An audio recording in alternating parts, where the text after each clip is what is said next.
live on YouTube, live on Rumble. Good afternoon, welcome to Weird Weekly Recap AKA W.W.R. This show is a dive into the odd, obscure, bizarre, and other words for a strange world of notable events, weather, and sports. Diving. I got it. AKA News. I'm AO Xander. Golden Loon. And UVRU, thank you so much for coming in and watching. Today is, of course, Saturn's Day, aka Saturday, June 6, 2026. 666. That's a little worrisome there. So, excuse me. Bless you. Especially today. So let's get into the news today, shall we? Starting us off in Oddity Central, the Moroccan Wall, the world's longest continuous minefield. Wow. The Moroccan Wall, yeah, like this is it's all a defensive boundary. The Moroccan Wall of Western Sahara, aka the Moroccan Wall, or simply the Berm, is one of the least talked about militarized zones in the world. Yeah, I never heard of this. No. Despite holding the record for the world's longest continuous minefield. It consists of long sandbanks, military fortification, and an estimated 7 million buried landmines, as well as large quantities of unexploded ordnance. The origins of the Moroccan Wall can be traced back to 1975, when the Spanish occupation of Western Sahara ended, as Spanish troops retreated from the region. Neighboring countries Morocco and Mauritania swooped in to divide the territory between themselves, ignoring the wishes of the local Sahrawi people, who had been fighting for independence since 1960. And this is a map here. So I haven't even heard of the other country, or whatever I guess they're countries. What, Morocco? Morocco, and what was the other one? Sereno or something like that. Well, Morocco and Mauritania. Mauritania. Yeah. I've heard of Mauritania. I've heard of Mauritania. Have you? Good. Yeah. I just want to show like a bigger version of this map. So this red line is a continuous wall of just like all the embankments and guard posts and just minefield. Holy crap! I wonder what the colors are, because it's going up into the same pinkish orange up atop.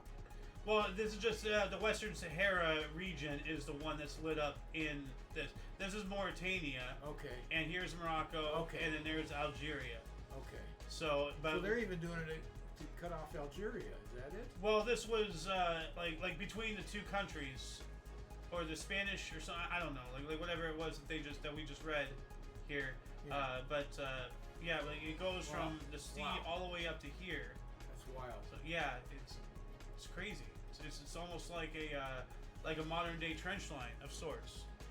It's been there forever.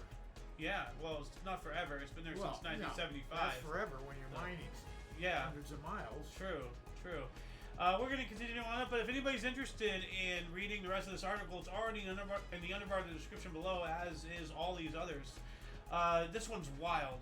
A woman has late pet dog's ashes mixed into her eyeliner tattoo ink to have him with her always. Oh, man. So not only did she permanently tattoo eyeliner around her eyes, which, I mean, you're going to sag with age. Yeah, there's Botox and, all this vanity surgery stuff is getting more advanced by the day, but still, like, you're going to age. And now you're putting another creature's burnt up skeletal remains in your body. This has to, that can't be good. Your body might reject it or something. Well, It's I DNA. don't know about that. Like different DNA. The DNA is pretty well burned out of it. You're talking. Well, it's still a foreign object. Yeah. Oh yeah. Well, so is ink. Yeah. True. Claire Hobson, a permanent makeup artist from the UK, lost her beloved dog Patch after 20 years together and decided that she wasn't ready to let him go. Instead of just taking his ashes with her everywhere she went, she decided to have his ashes mixed in with her semi-permanent eyeliner so she can still see the world through. So he can still see the world through her eyes. So he that made the dog. Semi-permanent? What is semi-permanent? I guess it's not permanent then. Well, that makes a big difference. Well, the whole point of the word permanent means, it's forever. Yeah. If it's not permanent, it's not permanent. What's right. this semi-permanent bullshit? I don't know.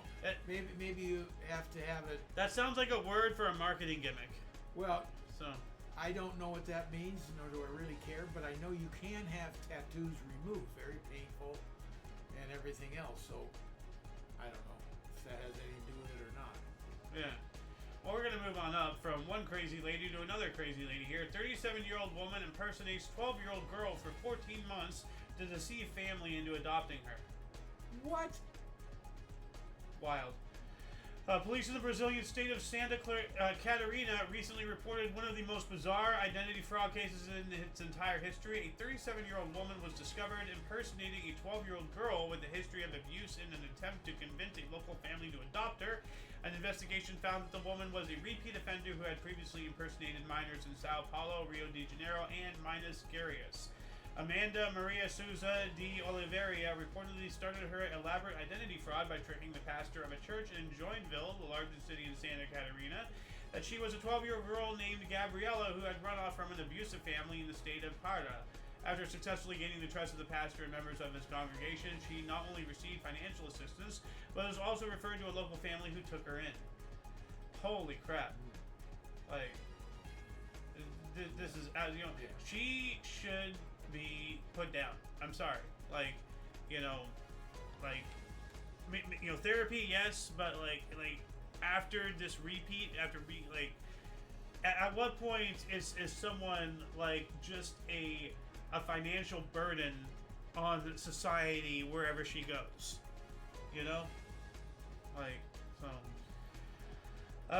This one's kind of concerning here. Man builds autonomous AI-powered water gun turret to keep pigeons away. Well, if we can do that with a water gun, somebody can do that with a real gun to keep humans away. So, Terminator, hello? So, pigeons may be adorable when they fight for breadcrumbs and bitsy squares, but when they fill the skies overhead, but many consider them annoying pests that are extremely tough to get rid of. Yeah. So, using an electric battery-powered water gun, an orange P5 mini computer, a USB camera, an open vocabulary object detection neural network, YOLO World V2I, that must be the AI program or something, 2 server motors, resistors, and a transistor. This sounds expensive. For turning on the water gun, the hero of our story built an AI-powered water gun turret designed to spot and shoot pigeons. The system is very straightforward. A USB camera spots the pigeon when it approaches the turret's perimeter. The neural network spots the pigeon. The servo motors turn the water gun and fire straight at the intruder, driving them away. They put a space here for weird things. They have a YouTube here, so let's check this out.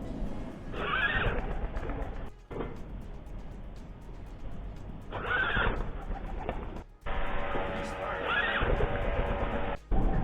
You can tell that they love hanging out right here specifically. Look, do you see all the poo right there? So that's pretty interesting. Well, let me tell you, the simplest way, and it looks like it's a ledge right there. Mm-hmm. You spike that ledge with nails, boom, boom, boom, up all along the line, and they're done. They won't land. Well, that is going to require getting the landlord or the owner of the building. Is it? Oh, and squirting them is okay onto your if that's not his property. Well, it rains. I assume it's his property. It rains. So what? Well, I mean, squirting, it's not going to do damage. If it can stand a rainstorm. Yeah, but why to go to all this when you can put nail spikes on there? Well, once again, he might be renting. We don't know. We don't know if that's his house. If he's renting, that's a neighbor. We don't know any of that. I mean, if that was his house, and yes, that would be. Well, it says you said it sounded expensive, but there's this cheap electric toy water gun. Yeah. Well, I mean, so maybe it's cheap. A lot of people do things in the vein of the great Jurassic Park quote. People get so caught up whether or not they can or they could, then they don't stop to think whether or not they should. So I don't know. Anyway, let's move on up here. Mexico's Field of the Gods, a unique football field inside an extinct volcano. Pretty cool. The Teoca Amateur League features 10 teams, each representing a single family from Santa Cecilia, Tepetlapa. There is no age limit, so it's not uncommon to see teenagers playing alongside pensioners. Although women do not currently play on the field, they take part in the spectacle of football by encouraging their favorites from the sidelines. Uh-oh, that sounds like misogyny. The field of the gods was born out of necessity rather than eccentricity or spirituality. Santa Cecilia Tepetlava was surrounded by steep mountain slopes, so the nearby extinct volcano provided the straightest surface available for a football field. So they just built it in there. Yeah. That's pretty cool. I mean, look at that picture. If it's gonna, there we go. Come on, there we go. There it is. That is cool. That's awesome. Man. Yeah. Like you go into the forest. Oh, it's not letting me. What do you got? A hike up there to play football?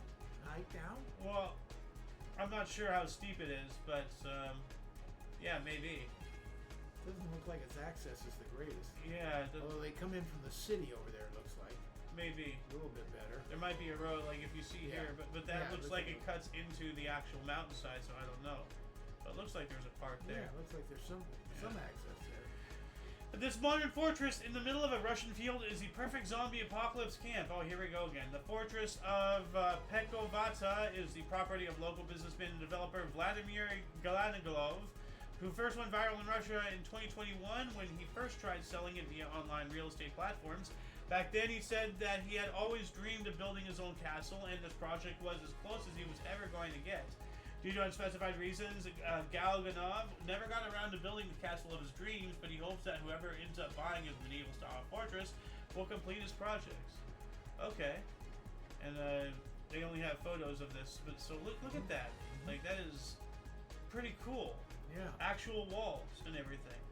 So, a 1,100 square meter cottage on a 1.2 hectare plot in Peshkovata village, Russia, has recently been put on the market for the modest price of 40 million rubles, or $550,000. Located on the banks of the Don River, a few hundred meters from the nearest home, this unusual property features high walls and several archer towers, ready to take on attackers. Well, it might be worthwhile investing, if somebody had the money. Woman unable to close her eyes due to botch operation now has to pay surgeon for defamation. What? I don't even get that. So, woman unable to close her eyes due to botched operation now has to pay surgeon for defamation. So she could then, I guess. What do you mean? She could close her eyes then. Oh. How? She has to. She has to pay the surgeon defamation. That means he was defamated. Yeah, I know what defamation means. I was just... Okay, I'm trying to connect the dots how this works. Well, let's read this. Yeah. In June of 2020, a woman surnamed Wang went to the Maxi Cosmetic Surgery Clinic in Shenzhou City, China's Jiangsu province, to undergo a double eyelid surgery. Also known as Asian blepharoplasty. This is a relatively common cosmetic procedure that creates or enhances an upper eyelid crease. However, in this particular case, the effect was not the desired one. After paying 12,000, whatever, I don't have a denomination here, $1,800, Wang was operated on by a surgeon called Ming, who claimed to also be the clinic's marketing director. Wang was discharged that same day, but that very night she started experiencing severe pain. She called Ming and was actually told that everything was fine and the pain would disappear in a matter of days. Unfortunately, as time went by, Wang's symptoms worsened. Not only did the pain not subside, but her eyelids had began to turn outward, and her eyes began secreting large amounts of fluid that continuously dripped down her face. To make matters worse, Ming stopped answering her calls, and she had to seek help at a local hospital. Holy crap. Yikes. This is a nightmare. And then she had to pay him for defamation? Well, let's see here. Let's see. The young woman did get corrective surgery at one point, but she was still left with one eyelid damage that prevented her from fully closing her eyes, even when she slept. Trying to find where, in the end, the two parties reached an agreement. Ming was to pay Wang 850,000 yuan in damages, but why damages? Like, Wang thought that after signing the settlement agreement, she could go back to leading a normal life, but soon learned that Ming had started posting videos on social media insulting her and accusing her brother of fraud, among other things. Her sister-in-law fought back, posting pictures proving that Ming had practiced medicine illegally, and Wang herself appeared in several videos to recount her story and clearing it. Okay, I'm getting confused here. I'm really confused. Like, so, I don't know. If anybody can decipher this, let us know in the comments. Like, I'm sorry, I'm stupid. So, like, I'm sure this is simple to figure out, but we got to keep on going here. I heard about this. This one's crazy. Enraged by divorce filing, man tears down family home with an excavator. Yikes! Look at that. You see a big old chunk out of the house? Yeah, I do. When 48-year-old Eric Pierzois' wife told him that their marriage was over and she had filed for divorce, she didn't exactly expect a positive reaction, but she also didn't expect him to literally bring down the house.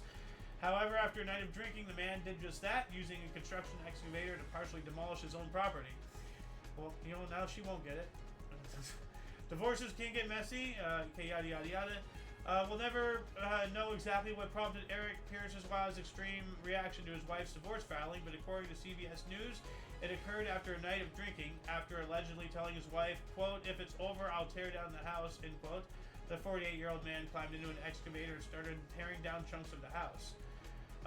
Shockingly, the man's wife and 2 daughters were still inside the home while he was tearing into it with the construction machinery, and sounds of the demolition could be heard during the spouse's desperate 911 call. Luckily, they were not injured. Wow, this guy lost his shit. I think he's going to jail for a while. Especially with him inside. Yeah, like that could be attempted manslaughter with a deadly weapon. Child endangerment with a daughter in there. It definitely would be child endangerment. There's so many. I mean, he's going to go up on so many charges. Yeah, it's not going to just be one. You know, all these speculations, they can just add them all. You know. Yeah, and that's what they would do. And absolutely, this could be considered assault with a deadly weapon. Yeah. You know, they're going to have a list a mile long for this guy. Attempted vehicular manslaughter, destruction of. Can you get charged with destroying your own property? Insurance fraud, maybe. Yeah. Only after the fact if you try to claim insurance. Yeah. That is. So, what else do we got here? World's largest game of human foosball played in Ontario. Now, do you know what foosball is, right? Of course. I'm just gonna play this here. Yeah, I guess they just we'll see. You need to chill.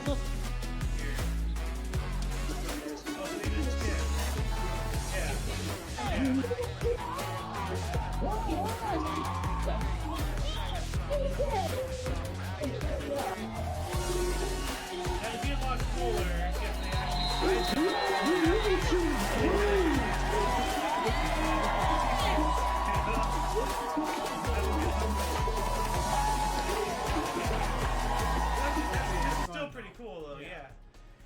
What else do we got here? Idaho man keeps 5 balloons in the air for over a minute. We know an IOYO man, you know, who does a lot of things. Oh, yeah. David Rush, who holds the most concurrent Guinness World Records titles, took on the record for the longest duration to keep 5 balloons in the air after previously setting the team of 2 version off the record at 16 minutes and 25 seconds. Oh yeah, we spoke about that time. He and some other guy, they were like, together keeping balloons up. Rush said it took him 17 attempts at the West Boise YMCA to reach Guinness World Records goal of 1 minute. He ended up taking the record with a time of 1 minute and 14.89 seconds. Really interesting that it happened at the YMCA. We're going to be talking about the YMCA in the History Channel later today. I think this is when they were founded. In Britain. So, yeah, so you can't hush the rush. We also have police use tarp to catch bear falling from tree in Arizona. She's coming. Yeah. Just get him to the ground and back on. Yeah. Oh, he's drugged? Oh, I don't know. Maybe they shot him. Well, yeah, obviously he has to be drugged. Why would everybody just allow themselves to be that close to a bear? She's stuck on the tree. Back up, buddy, back up. Actually coming. Hey, get up. Back up, buddy, back up. Back up, leave him alone. What's a bear? Good? Yeah. You okay, Bobby? Bobby. Yeah, it has to be tranquilized or something. Yeah. So, what else do we got here? Teen assembles Mr. Potato Head in record breaking 4.63 seconds. Speed cuber Kalen said he had spent about a year practicing with the toy before taking on the record in January and successfully beating it with a time of 4.63 seconds.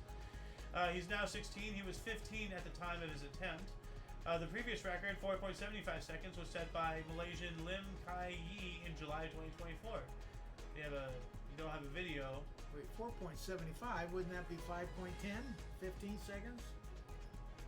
4.75. No, that's Yeah, 4 and 3 six- quarters. No, 60 seconds is a minute. Oh, they're doing percentages. Okay. Wait, what? What are you talking about? I thought it was 4 minutes and 75 No, seconds. 4.63 seconds. No, it's got to be four. It's got to be a percentage then. What do you mean a percentage? Let's say they did it in 4.5. That's 4.5 minutes. Okay, minutes. Yeah. I was thinking. We're talking about seconds here. I know. What I was saying is 4.75 has to be a percentage, 4 and 3/4 minutes. Because if it's 4.75, seconds. Excuse me. Never mind. I'm a little slow. He put it together. You're hurting my brain, dude. Like you're making me question reality here. Like what the fuck? I don't know, Mr. Potato Head. I know of it. Yeah. You can put one together in 4 points. under 5 seconds. Apparently, he did it. Wow. Yeah. Like. Yeah. You just take a potato and put ears and stuff on it. Well, no, right? like you have this, and then you put the potato on his legs, put the ears on, nose, lips, eyes, arms. Gotcha. Yeah. Like he's assembling the Used to potato. be you worked with a real potato. Well, that was a long time ago. Yeah. Well, Yeah. I'm a long time ago. Yes, you are. That has been made apparent. I still love you, my dad. Too late. Too late. You're the one driving me to the edge of madness with your slowness. Too late. Anyway, more from UPI. Orphan long-tailed weasel returned to the wild in California. The San Diego Humane Society's Project Wildlife Program announced an orphan long-tailed weasel has successfully been rehabilitated and returned to the wild. Officials said the weasel was found as a newborn in Riverside County on March 20th and was taken to the Humane Society's Valley Wildlife Center.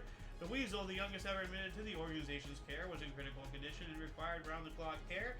But it was transferred to the Ramona Wildlife Center, where she was placed in a habitat to help her develop and the required survival skills for her species. So now she's back out. It's pretty cool. Good. Oh, yeah. Yeah. World's largest blanket fort constructed in Las Vegas. Blanket what? Fort.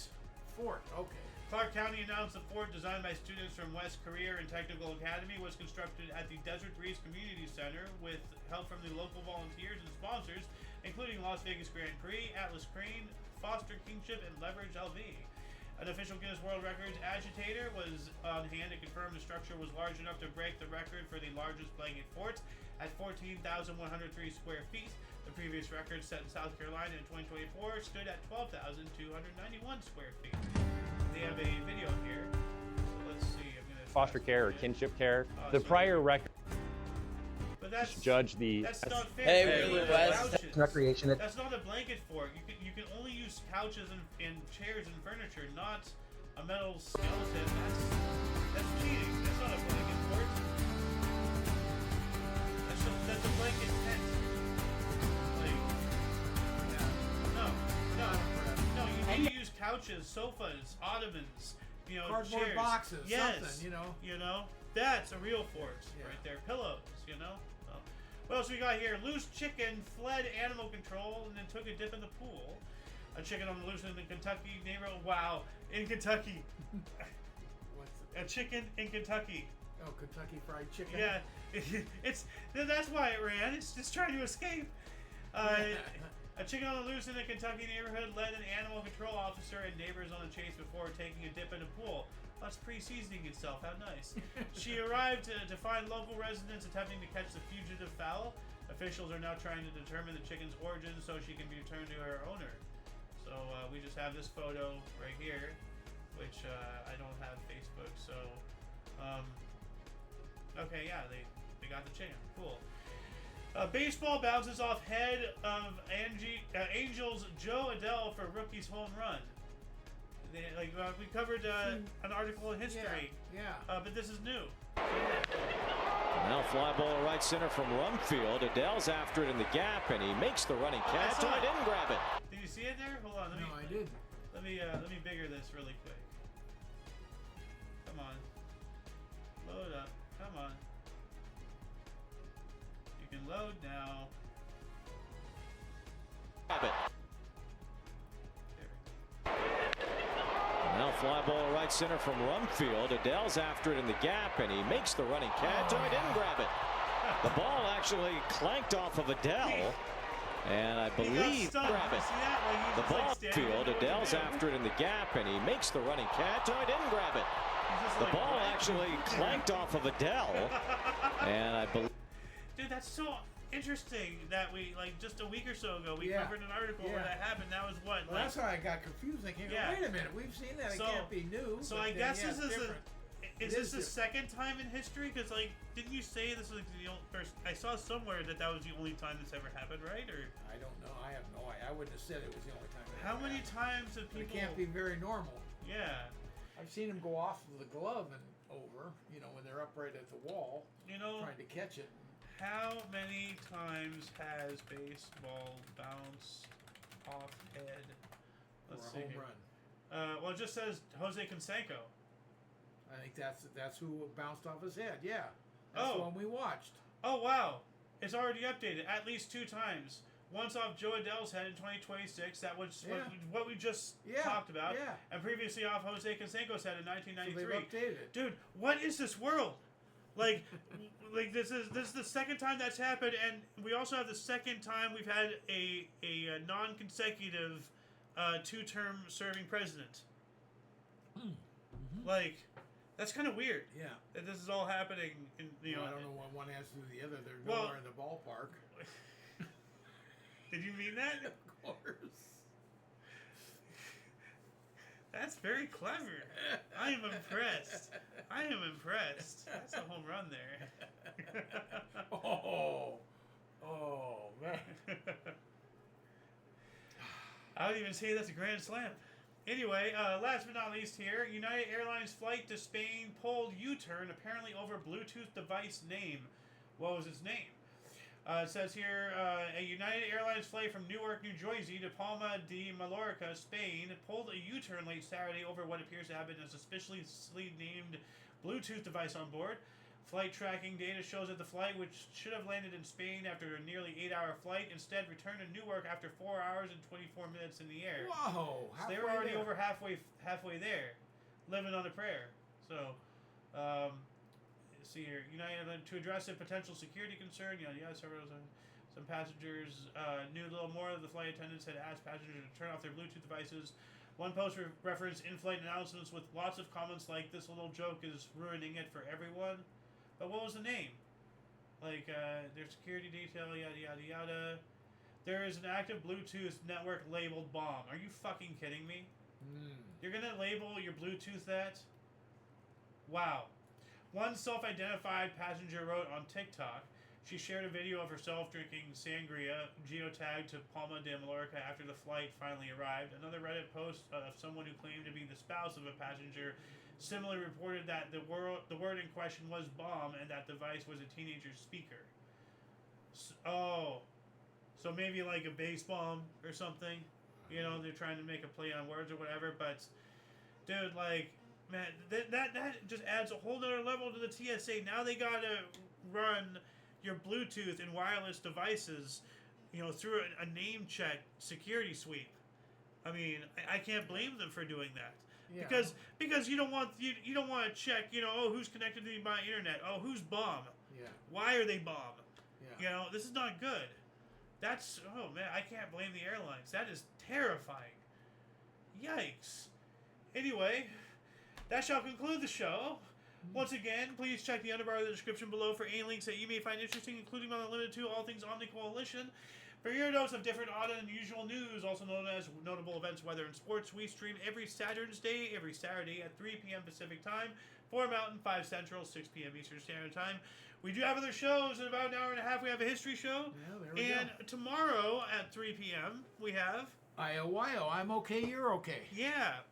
We just, we talk about topics, that we might disagree on or agree. It doesn't matter. Like Yeah. even if we agree, we still have different points of view, and that's the whole point. Like it's more of a intellectual, discussion, not necessarily a debate. But at the end of the day, whether we agree, disagree, or whatever, I'm okay. You're okay. There you go. Yeah.